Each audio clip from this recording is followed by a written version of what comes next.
এক সময়ের কথা, একটি গ্রাম ছিল, গ্রামের নাম কানপুর।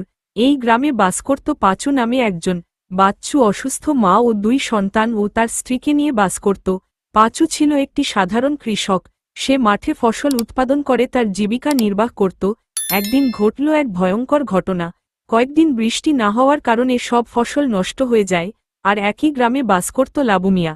লাবু মিয়া ছিল খুব ধনী, তার শহরে ব্যবসা ছিল এবং সে খুবই অহংকারী ছিল।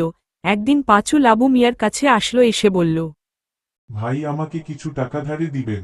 এই রোদের তাপে আমার সব ফসল নষ্ট হয়ে গেছে, কিভাবে ছেলে মেয়েদের নিয়ে বাঁচব?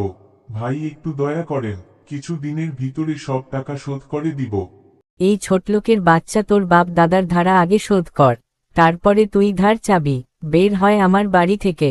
এই কথা শুনে পাচ্চু মিয়া তার বাড়ি থেকে বের হয়ে গেল।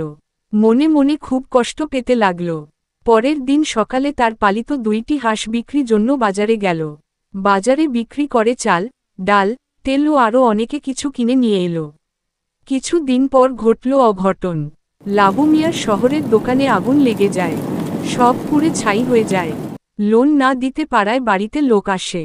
এবার পাঁচুর বাড়িতে যায় লাবু ভাই, মিয়া বলে, আমাদের কিছু খাওয়ার জন্য চাল ডাল দাও, না হলে আমরা না খেয়ে মরে যাব। অবশ্যই দিব ভাই, তুমি না খেয়ে আছো তাই। সেই দিন আমি তোমাকে একটু বেশি কথা বলে ফেলেছি, তার জন্য আমি তোমার কাছে ক্ষমা চাইছি ভাই, আমাকে মাফ করে দাও। ভাই, আমি কিছু মনে করিনি, তবে অহংকার করা ভালো নয় ভাই। কাল আমি না খেয়েছিলাম, আজ তুমি না খেয়ে আছো ভাই, তাই অহংকার করা ভালো নয়, অহংকার পতনের মূল। এরপর বাচ্চু সব গ্রামবাসী মিলে লাবুকে সাহায্য করতে লাগল। এ গল্প থেকে আমরা জানতে পেরেছি যে অহংকার করা ভালো নয়, এতে নিজের ক্ষতি হয়। আমাদের ভিডিওটি যদি ভালো লাগে তবে লাইক দিন, চ্যানেলটি সাবস্ক্রাইব করো। ধন্যবাদ সবাইকে।